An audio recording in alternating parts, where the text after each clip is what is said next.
सभी साथियों को जय भीम। देखिए, बाबा साहब के बारे में कुछ कहना, क्योंकि बाबा साहब के बारे में कितना भी बोलो शब्द कम पड़ जाएंगे, क्योंकि संविधान किसी भी देश की रीढ़ होता है। और भारत जैसा विशाल देश, जिस देश को मतलब दुनिया का सबसे बड़ा देश आबादी के क्षेत्र में अगर कोई देश है तो भारत।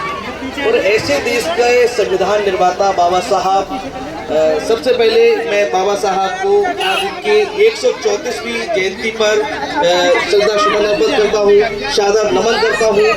बाबा साहब की वजह से आज हमें जो आज़ादी मिली है, बोलने की आज़ादी है, या फिर हम जिन पदों पर बैठे हैं समाज में, आज भी दलित हों, पिछड़े हों, अल्पसंख्यक हों, इनको जो अगड़े लोग हैं वो बड़ा घृणा की नज़र से देखते हैं। और समाज में जिस तरह से हम दलित, पिछड़े, शोषित, वंचित, महिलाओं, दलित बच्चों की तमाम की आवाज़ बाबा साहब थे। और बाबा साहब का नाम इस दुनिया में, देश ही नहीं पूरी दुनिया में हमेशा के लिए अमर रहेगा। और बाबा साहब ने जो हमें और आपको आज़ादी दी है, उस हक के लिए हम और आप सभी साथी कंधे से कंधा मिलाकर लड़ते रहेंगे। और जिस तरह से कुछ ऐसी ताकतें जो हमें और आपको रोकना चाहती हैं, मैं आप सभी साथियों को विश्वास दिलाता हूं कि ऐसे लोगों के मंसूबे कभी सफल नहीं होंगे। और जिस तरीके से मैं पिछले 10-12 साल से पत्रकारिता में देख रहा हूँ, उस पत्रकारिता के क्षेत्र में भी मैं देख रहा हूँ कि हमारे दलित साथी हों, पिछड़े हों, बहुत कम है। और तमाम मनवादी शक्तियों से लड़ करके आज बड़ा मुकाम हमने पत्रकारिता में हासिल किया।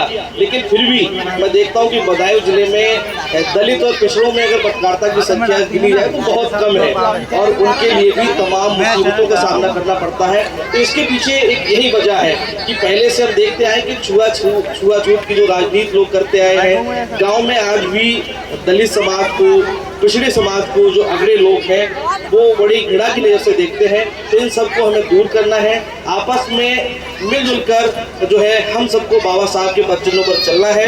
और बाबा साहब के पद चिन्हों पर चलकर देश एक नया आयाम हासिल करेगा।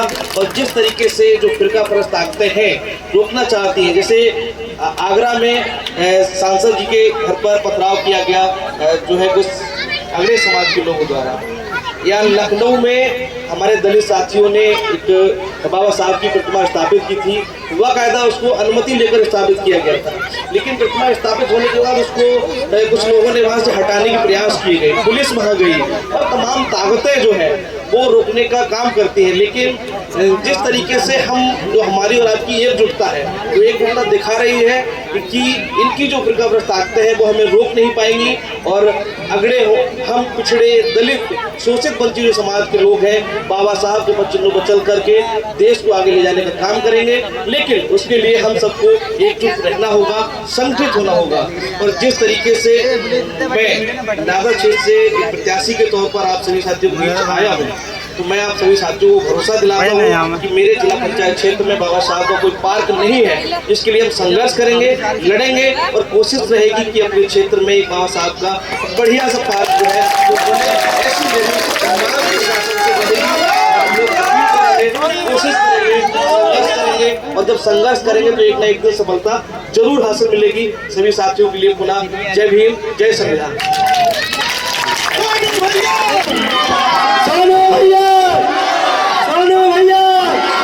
Doctor Bhimrao Ambedkar, doctor Bhimrao Ambedkar. देखिए, सोनू भाई ने बहुत अच्छी बात बताई कि हम सबको एकजुट होना पड़ेगा। जो आगड़े लोग हैं वो हम लोगों को दबाने का काम कर रहे हैं, और इसके लिए शिक्षा बहुत महत्वपूर्ण रखती है। डॉक्टर भीमराव अम्बेडकर, जो आप उनकी प्रतिमा देख रहे हो, इन्होंने 32 डिग्रियां हासिल की थी, 32। जो आप सब लोग अपनी सोच बना के बैठे हो कि हम नहीं पढ़ सकते, क्यों नहीं पढ़ सकते?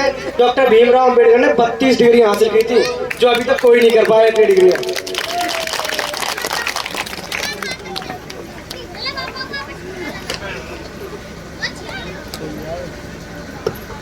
हेलो, देखिए भाइयों, आज हमने मन बनाया था कि हमारे बीच हमें सूचना मिली कि सोनू भाई निवासी बहिर को पत्रकार आने का काम उन्होंने किया है यहाँ पे, और बड़ी अच्छी बात है, हमारा मान सम्मान किया है। मैं उनके लिए अभिनंदन करता हूँ। जय हिंद, जय हिंद।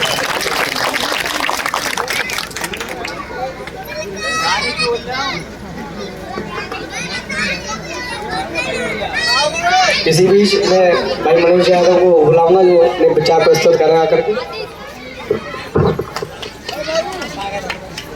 सभी साथियों को नमस्कार। मैं अपनी बाड़ी को रखने से पहले एक बार जोर से नारा लगाना चाहता हूँ। भीमराव अंबेडकर, बाबा साहब अंबेडकर, बाबा साहब अंबेडकर। जय भीम, नमो बुद्धाय। देखिए दोस्तों, आज हम बाबा साहब का जो जन्मदिन मना रहे हैं और खुली जगह में मना रहे हैं, इसके पीछे और किसी का हाथ नहीं है, मेरे बाबा साहब का हाथ है, मेरे बाबा साहब का हाथ है। अंग्रेजी शासन में और मनुवादी ताकतों में हमारे लिए इतना गिरा दिया था कि हम 5 लोग बैठ के कहीं भी मीटिंग नहीं करते थे पहले। आज हमारे हाथों को और हमें जो बोलने की मजबूती दी है वो हमारे बाबा साहब अंबेडकर की देन है, हमारे बाबा साहब अंबेडकर की देन। और साथियों, हमारे बाबा साहब की 3 बातें थी कि शिक्षित रहो, संगठित रहो, मजबूत रहो। यही हमारे बाबा साहब का नारा था और इसी नारे को लेकर हम लोग उनके पद चिन्हों पर चल रहे हैं। और हमारे पूरे क्षेत्र में, समाज में जो अगड़े समाज के जो लोग हैं वो हमारे समाज के लिए उस दृष्टि से देखते हैं कि जैसे हम कोई काम नहीं कर सकते, पढ़ नहीं सकते, शिक्षित नहीं हो सकते। लेकिन आज से लगभग हमारी 100 साल पहले हमारे बाबा साहब अंबेडकर ने, जैसे कि देव प्रकाश ने बताया, कि 32 डिग्रियां हासिल करी थी। जब हासिल की थी, जब हम रोटी, हमारे बुजुर्ग गेतने की रोटी खाते थे, आज हमें गेहूं की मिल रही है। ये सब ताकतें, ये सब मजबूती हमारे बाबा साहब अंबेडकर की देन है। और साथियों, हमारे बाबा साहब के बारे में थोड़ा बता दूं, ये बच्चे जानते नहीं होंगे कि सन 1891 में मध्य प्रदेश के मऊ में बाबा ने जन्म लिया और वहीं से हमारे बाबा का विस्तार हुआ और आगे बढ़ते गए। कई देशों में जाकर शिक्षा ग्रहण करी और उसके बाद जब आजादी मिली तो हमारे देश में कोई लिखित कानून नहीं था, राजतंत्र था, राजतंत्र, जिसमें क्या होता था, तुमने कहावत सुनी होगी, जिसकी लाठी उसकी भैंस। और भी कहावतें काफी है जो मैं बताना नहीं चाहता। एक कहावत उसमें से मुख्य है कि 4 और 50 संतोषा, गधा मेरे को पथूला दोसा। और साथियों, उसके बाद जब लिखित कानून नहीं था तो काफी लोगों की मीटिंग बनाई गई। उसके बाद उसमें तय हुआ कि हम एक लिखित कानून बनाएंगे। तो उसमें सबसे पहले बाबा को प्रमुखता दी, भीमराव अम्बेडकर को, जिन्होंने हमारा लिखित संविधान लिखा। उसके बाद हमारे लिए जो हम बोल रहे हैं, बोलने की आजादी, ये उसी संविधान की देन है। तो एक बार ऐसे महान प्राणी के लिए हम जोरदार तन मन से एक नारा लगाएंगे, बाबा साहब अम्बेडकर, बाबा साहब अम्बेडकर, बाबा साहब अम्बेडकर, जय भीम, नमो बुद्धाय। इसी के साथ ही मैं अपनी बाड़ी को विराम देता हूँ। आगे की हमारे जो भी सदस्य हैं उनके लिए राकेश भाई हमारे बुलाएंगे।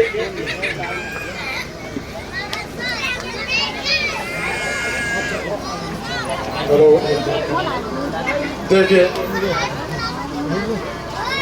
जो हमारे मनोज भाई आने का इन्होंने कष्ट किया है यहाँ तक, वेद प्रकाश भाई और जी सोनू भाई को सचल कर आए हैं।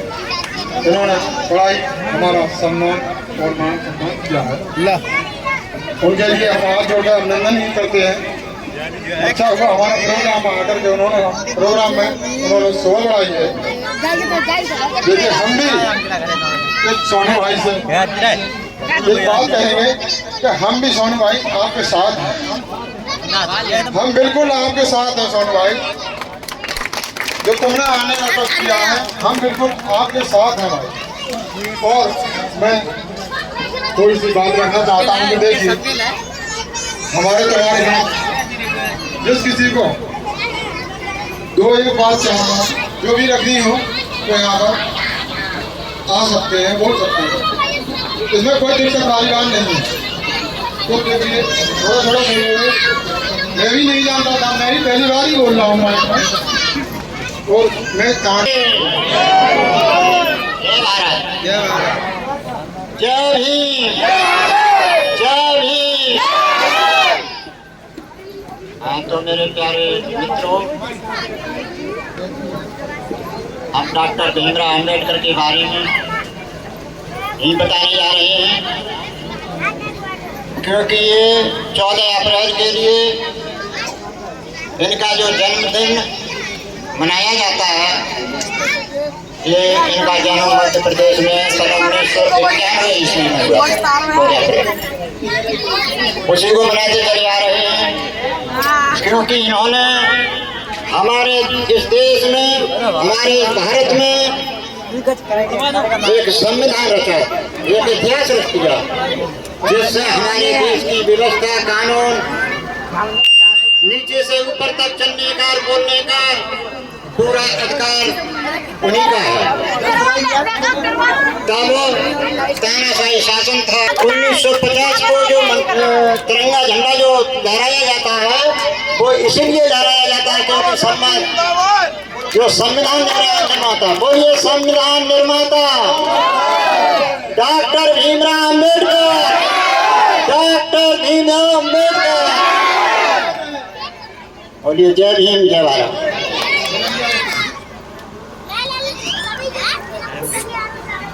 साथियों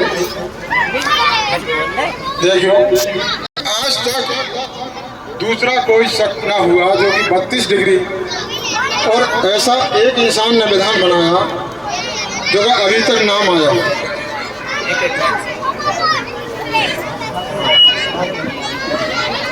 हाँ तो देखिए, मैं चाहता हूँ एक मित्री सूरज बात मैं अनुरोध करूँगा। निर्माता कोई नहीं जानता था, देश गुलाम था उससे पहले। इन्हें संविधान रचा था। मेरे भाइयों, याद दिलाने की ये बात है, 14 अप्रैल को बाबा भीमराव अम्बेडकर का जन्मदिन याद किया जाता है।